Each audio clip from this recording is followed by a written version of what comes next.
செய்திகள். உலக chess championship போட்டியில் வெற்றி பெற்ற இளம் கிராண்ட் மாஸ்டர் குகேஷ் அவர்கள் பிரதமர் நரேந்திர மோடி அவர்களை நேரில் சந்தித்தார். கன்னியாகுமரியில் கண்ணாடி கூண்டு பாலம் 30ஆம் தேதி திறக்கப்பட உள்ள நிலையில் இதையொட்டிய பணிகள் நாளைக்குள் முடிக்க அமைச்சர் ஏவா வேலு அவர்கள் உத்தரவிட்டுள்ளார். பதிவுத்துறையில் நடப்பாண்டில் 2200 கோடி ரூபாய் கூடுதல் வருவாய் கிடைத்துள்ளதாக அமைச்சர் மூர்த்தி அவர்கள் தகவல் தெரிவித்துள்ளார். மறைந்த முன்னாள் பிரதமர் மன்மோகன் சிங் அவர்களின் நினைவிடத்திற்கு நிலம் ஒதுக்க மத்திய அரசு ஒப்புதல் வழங்கியுள்ளது. வடசென்னை வளர்ச்சி திட்டத்தின் கீழ் முடிவு பெறவுள்ள பணிகள் முதற்கட்டமாக அடுத்த ஆண்டு பிப்ரவரி மாதம் மக்கள் பயன்பாட்டிற்கு அர்ப்பணிக்கப்பட உள்ளதாக அமைச்சர் சேகர்பாபு அவர்கள் தகவல் தெரிவித்துள்ளார். புதுவையில் நடைபெற்ற பாமக பொதுக்குழு கூட்டத்தில் அக்கட்சியின் நிறுவனர் ராமதாஸ் அவர்களுக்கும் தலைவர் அன்புமணி ராமதாஸ் அவர்களுக்கும் இடையே வார்த்தை மோதல் ஏற்பட்டது. முன்னாள் பிரதமர் மன்மோகன் சிங் அவர்களின் உடலுக்கு சீக்கிய மதப்படி நடந்த இறுதி சடங்கில் அரசு மரியாதையுடன் உடல் தகனம் செய்யப்பட்டது. நந்தனம் OMCA மைதானத்தில் வருகின்ற ஜனவரி 9ஆம் தேதி வரை நடைபெறும் சரஸ் மேளா மற்றும் மாநில அளவிலான மாபெரும் விற்பனை கண்காட்சியை துணை முதல்வர் உதயநிதி ஸ்டாலின் அவர்கள் தொடங்கி வைத்தார். வருகின்ற ஜனவரி 25ஆம் தேதி முதல் புதிய வாக்காளர் அடையாள அட்டைகள் விநியோகம் செய்யப்பட உள்ளதாக இந்திய தேர்தல் ஆணையம் தகவல் தெரிவித்துள்ளது. திருவண்ணாமலை மாவட்டத்தில் போரூர் ரயில்வே மேம்பாலம் பணி 90% முடிந்துள்ளதாக தகவல் வெளியாகியுள்ளது. திருப்பதி ஏழுமலையான் சுவாமி கோவிலில் நவம்பரில் மட்டும் பக்தர்கள் 111 கோடியை உண்டியல் காணிக்கையாக செலுத்தியுள்ளனர் என்று தகவல் தெரிவிக்கப்பட்டுள்ளது. முன்னாள் பிரதமர் மன்மோகன் சிங் அவர்களின் மறைவிற்கு அமெரிக்க அதிபர் ஜோ பைடன் அவர்கள் இரங்கல் தெரிவித்துள்ளார். சென்னை கோயம்பேட்டில் உள்ள விஜயகாந்த் அவர்களின் நினைவிடத்தில் தேமுதிக பொதுச் செயலாளர் பிரேமலதா விஜயகாந்த் அவர்கள் அஞ்சலி செலுத்தினார். தென்னிந்திய புத்தக விற்பனையாளர் மற்றும் பதிப்பாளர் சங்கத்தின் 48வது புத்தக கண்காட்சியை துணை முதல்வர் உதயநிதி ஸ்டாலின் அவர்கள் நேற்று தொடங்கி வைத்தார். மேலும் வருகின்ற ஜனவரி 12ஆம் தேதி வரை இக்கண்காட்சி நடைபெறும் என்றும் தெரிவிக்கப்பட்டுள்ளது. சென்னையில் இன்று 22 கேரட் ஆபண தங்கத்தின் விலை சவரனுக்கு 120 ரூபாய் குறைந்து ஒரு சவரன் 57,080 ரூபாய்க்கு விற்பனையாகிறது. அதேபோல் 1 கிராம் வெள்ளியின் விலை 100 ரூபாய்க்கு விற்பனை செய்யப்பட்டு வருகிறது. காஞ்சிபுரம் அண்ணா பொறியியல் கல்லூரி நுழைவாயிலில் ஸ்டேட் வங்கி புதிய ATM மையத்தை தொடங்கி வைத்துள்ளது. கன்னியாகுமரி முனையில் திருவள்ளுவர் சிலை வெள்ளி விழாவில் முன்னிட்டு 37 கோடி ரூபாயில் வள்ளுவர் சிலை மற்றும் விவேகானந்தர் பாறைக்கு இடையிலான கண்ணாடி இலை பாலத்தை முதலமைச்சர் மு.க. ஸ்டாலின் அவர்கள் வருகின்ற டிசம்பர் 30ஆம் தேதி திறந்து வைக்க உள்ளார். தமிழகத்தில் இன்று முதல் 7 நாட்களுக்கு ஒரு சில இடங்களில் மிதமான மழைக்கு வாய்ப்புள்ளதாக வானிலை மையம் தகவல் தெரிவித்துள்ளது. வருவாய் மற்றும் பேரிடர் மேலாண்மை துறையின் இணையவழி பட்டா மாறுதல் சேவையான தமிழ் நிலம் மென்பொருளில் தொழில்நுட்ப பணிகள் மேற்கொண்டு வருவதன் காரணமாக இணையவழி பட்டா சேவை தற்காலிகமாக நிறுத்தி வைக்கப்பட்டுள்ளது.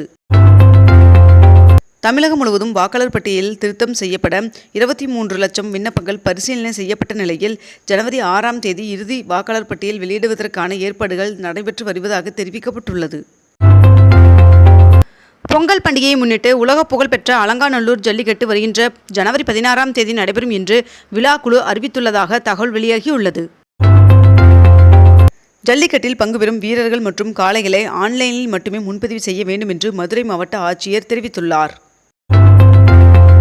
விஜயகாந்த் அவர்களின் 1ஆம் ஆண்டு நினைவு தினத்தை ஒட்டி இன்று குரு பூஜை நடத்தப்பட உள்ள நிலையில் தமிழக வெற்றிக் கழக தலைவர் விஜய் அவர்களை நேற்று நேரில் சந்தித்து தேமுதிக நிர்வாகிகள் அழைப்பு விடுத்துள்ளனர்.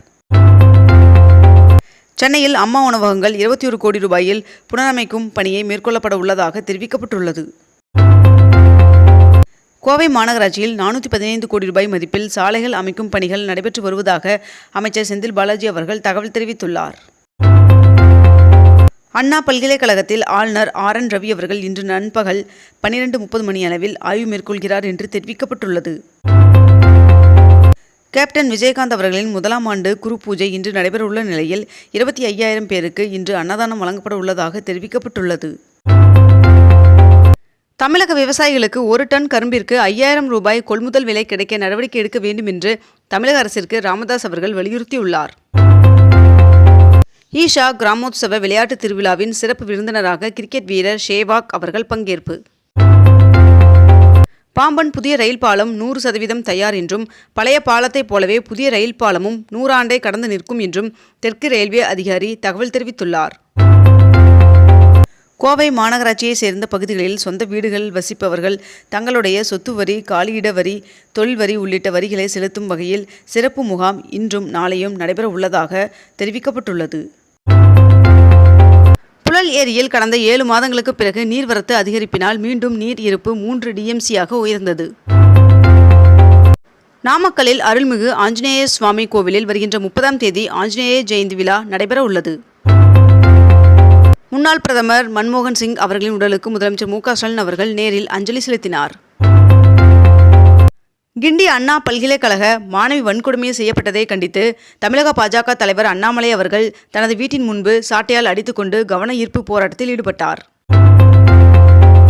மன்மோகன் சிங் அவர்களின் உடலுக்கு சோனியா காந்தி அவர்கள், ராகுல் காந்தி, பிரியங்கா காந்தி ஆகியோர் நேரில் சென்று அஞ்சலி செலுத்தினர்.